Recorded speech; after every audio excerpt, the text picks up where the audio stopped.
Presiden Joko Widodo menyampaikan pendapat terkait masalah radikalisme dan terorisme yang belakangan tengah menjadi perhatian masyarakat dunia. Anggota DPR RI fraksi Partai Gerindra, Fadlizon, mendesak lembaga Densus 88 sebaiknya dibubarkan saja karena dinilai keberadaannya kerap menciptakan narasi ihwal Islamofobia di tengah masyarakat. Yang harus kita waspadai adalah ideologi transnasional cenderung semakin meningkat, memasuki berbagai lini kehidupan masyarakat dengan berbagai cara dan berbagai strategi. COVID datang, minta vaksin. Vaksin datang, minta sertifikasi halal. Sertifikasi dari MUI datang, minta presiden duluan. Jokowi bersedia untuk menjadi orang pertama yang disuntik guna memastikan keamanan vaksin. Presiden mau minta di live. Begitu di live katanya diedit. Jangan-jangan vaksinnya presiden beda dengan vaksin yang diberikan kepada rakyat. Kan dulu Pak Jokowi sebetulnya komitmennya ada vaksin merah putih. Kok ini jadi vaksin palu arit, vaksin palu arit. Cangkemmu lo dul itu. Golek salah pemerintah tok. Tapi lucunya begitu ada bantuan baksos tentang vaksin, antri dhisik dhewe.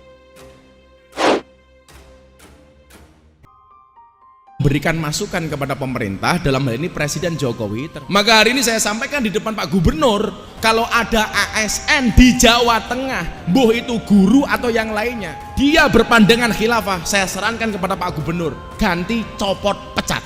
Kenapa? Karena itu gak sesuai dengan Pancasila.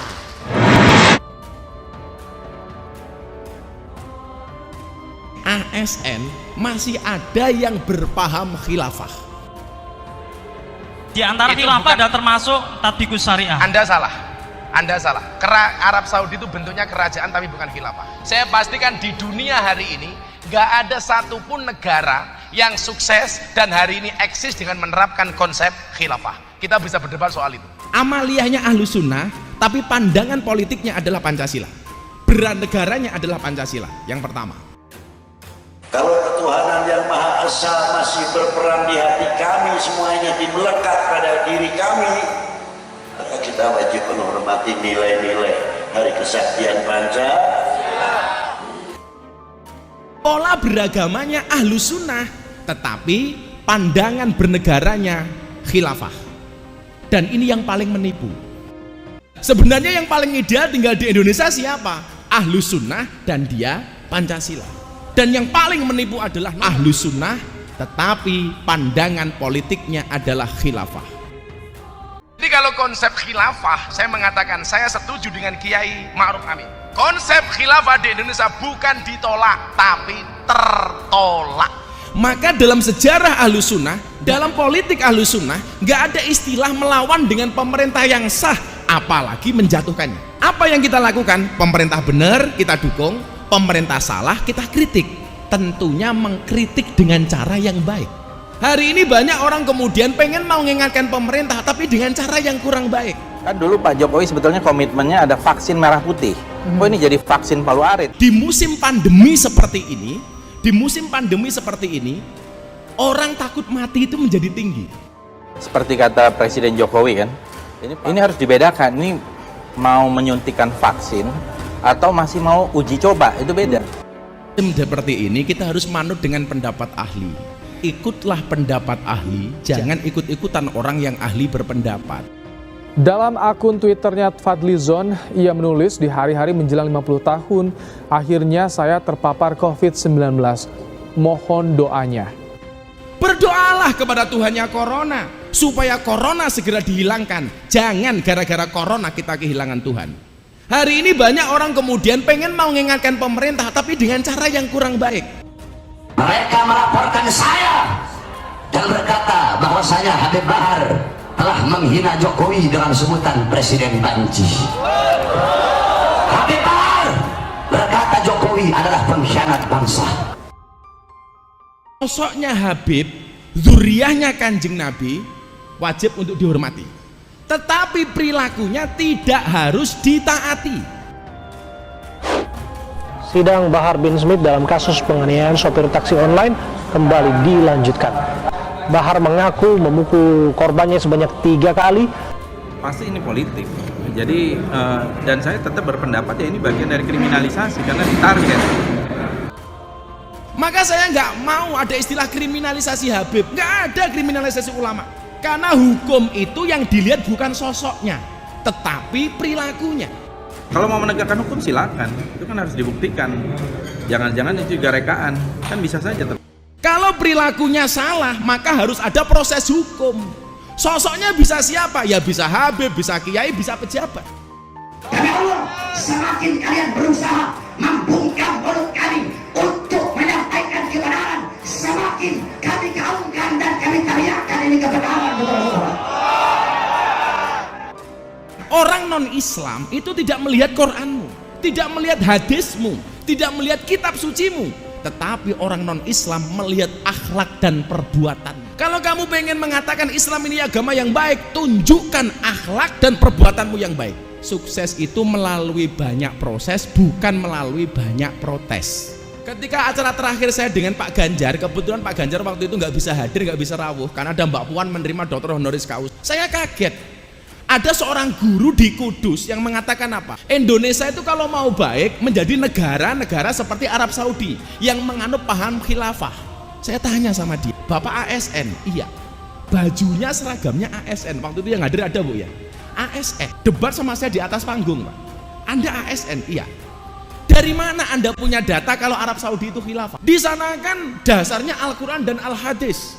Benderanya la ilaha illallah Muhammadur Rasulullah. Saya bilang, Mas, dolanmu kurang adoh, turumu kurang bengi, kopimu kurang pahit. Kenapa? Arab Saudi itu bukan negara khilaf, tapi negara al-mamlakah, kerajaan yang konsepnya beda dengan khilafah. Maka kemudian saat itu Mas Ganjar, saya ngelus dodone istri saya. Ya Allah, ASN masih ada yang berpaham khilafah. Maka hari ini saya sampaikan di depan Pak Gubernur, kalau ada ASN di Jawa Tengah, boh itu guru atau yang lainnya, dia berpandangan khilafah, saya sarankan kepada Pak Gubernur, ganti, copot, pecat. Kenapa? Karena itu gak sesuai dengan Pancasila. Anak-anakku di SMK tolong pahami konsep kebangsaan yang benar. Hari ini saya sampaikan, ada 4 peta saya yang menggambarkan pola keberagamaan dan pola kebangsaan di Indonesia. Karena saya memang komitmen betul dengan pandangan-pandangan kebangsaan. Karena sebelum berangkat haji, Hadratus Syekh Mbah Maimun Zubair video call kepada saya, beliau berwasiat 2 hal. Miftah, ngajimu di klub malam, di tempat anak-anak seperti itu tolong dilanjutkan. Yang kedua, konten ngajimu tolong diperbanyak kebangsaan. Ini beliau telepon saya 3 hari menjelang Hari Raya Idul Fitri. Maka hari ini saya mencatat, petanya seperti ini Mas Ganjar dan Bapak Ibu sekalian. Yang pertama, pola beragamanya, amaliyahnya Ahlus Sunnah wal Jamaah, tetapi pandangan bernegaranya adalah Pancasila. Sekali lagi saya ulangi, amaliyahnya Ahlus Sunnah, tapi pandangan politiknya adalah Pancasila. Bernegaranya adalah Pancasila. Yang pertama. Yang kedua, pola beragamanya Ahlus Sunnah, tetapi pandangan bernegaranya khilafah. Dan ini yang paling menipu.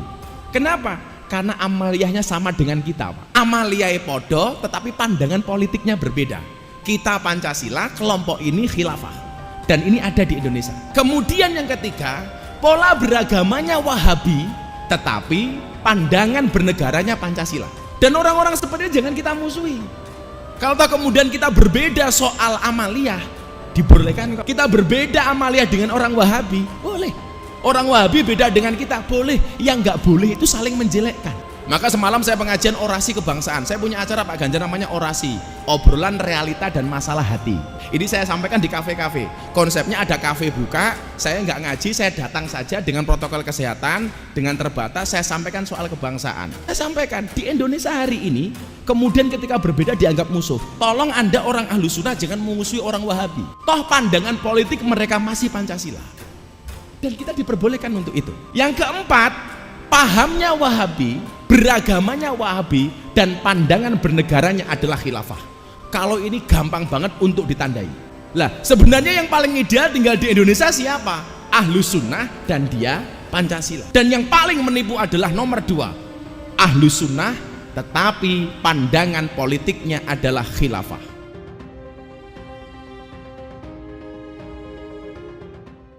Kalau ketuhanan yang Maha Esa masih berperan di hati kami, semuanya melekat pada diri kami, maka kita wajib menghormati nilai-nilai Hari Kesaktian Pancasila,